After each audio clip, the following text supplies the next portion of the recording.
Assalamualaikum warahmatullahi wabarakatuh. Alhamdulillah wassalatu wassalamu ala Rasulillah wa ala alihi wa sahbihi wa mawala, amma ba'd.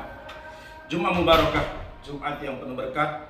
Semoga kita selalu sehat, sehat imannya, sehat imunnya, dan insya Allah aman menghadapi kondisi dan situasi seperti saat ini.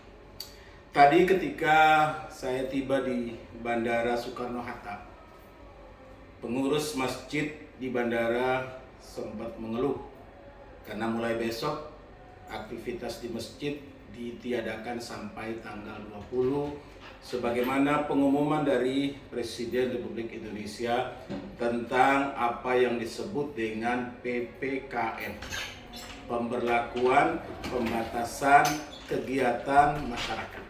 Kalau sebelumnya kita kenal dengan sebutan PSBB, pembatasan sosial berskala besar.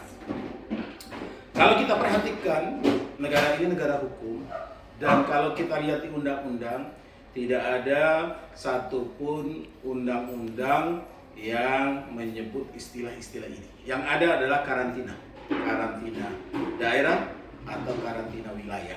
Pertanyaannya, apakah pemerintah atau presiden dalam hal ini ketika mengumumkan ini hanya karena takut kewajiban di balik karantina sehingga tidak memberlakukan karantina, atau apa perhitungannya? Karena jika ini masih diberlakukan, apalagi yang dibatasi adalah masjid, tempat ibadah, tentu ini akan berbeda tafsiran dan pemahamannya.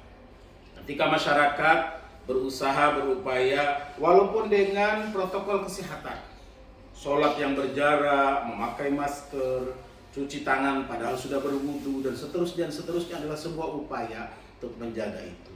Dan kalau sampai masjid pun ditutup, ini soal lain, ini hal lain yang bisa berdampak kepada hal yang lebih besar. Tentu kita ingat dan kita tahu bagaimana penanganan yang dilakukan tentu sudah merupakan upaya yang serius, tetapi penekanannya lebih kepada diduga sepertinya hanya penyelamatan ekonomi, bukan penyelamatan masyarakat. Apa buktinya? Kita bisa lihat bahwa instruksi atau apapun namanya dari presiden kemarin adalah sebuah perubahan baru. Kenapa bukan Menteri PMK, Menteri Menko PMK Muhadjir Effendi yang diberi tugas dan tanggung jawab ini? Kok menteri yang lain? Seolah-olah orang lain tidak mampu melakukan itu. Nah, ini juga pertanyaan yang lain, pertanyaan yang timbul. Karena itu kita berharap supaya apa yang dilakukan oleh pemerintah betul-betul yang diperhatikan bukan soal ekonominya, tapi soal rakyatnya, soal keselamatan jiwa, soal keselamatan rakyat, soal keselamatan anak bangsa.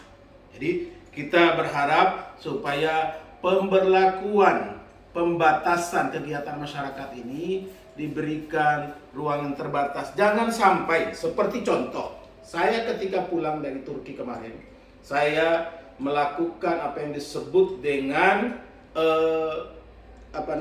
karantina, 6 hari di karantina. Tetapi ada orang nyelonong saja. Ada orang dengan label dan pangkat tertentu, bahkan ada oknum anggota DPR yang keluar begitu saja tanpa ada karantina-karantini. Sementara kita karantinanya berbayar lagi. Saya bayar 5.800.000, karantinanya 6 hari di satu hotel, dan begitu juga yang lain. Sampai ada orang yang nangis karena tidak bisa membayar dan dia harus dikarantina di tempat gratis seperti di Wisma Atlet dan sebagainya. Nah, ini tentu hal-hal, belum lagi ada dugaan di mana sumber virus ini berada dulunya. Ketika orang datang selonong doi, mereka begitu mudahnya keluar dan pergi ke wilayah-wilayah lainnya tanpa memberlakukan peraturan yang sama. Tentu kita tidak inginkan. Karena itu kita berharap supaya apapun peraturan yang dibuat, apapun perintah yang dikeluarkan, apapun himbauannya, kita semua akan taati dan patuhi jika itu memberi ketenangan dan kenyamanan. Tetapi jika ada pada saat yang sama ada yang harus dirugikan karena ini, ada yang diuntungkan karena ini, tentu kita tidak harapkan. Karena itu kita berharap, kita bermohon agar pemerintah betul-betul memperhatikan ini sehingga memberi manfaat yang maksimal. Dan kita berharap bahwa apa yang dilakukan ini betul-betul niatnya adalah menyelamatkan nyawa manusia, menyelamatkan rakyat, menyelamatkan anak bangsa, insya Allah. Jum'ah Mubarakah. Wassalamualaikum warahmatullahi wabarakatuh.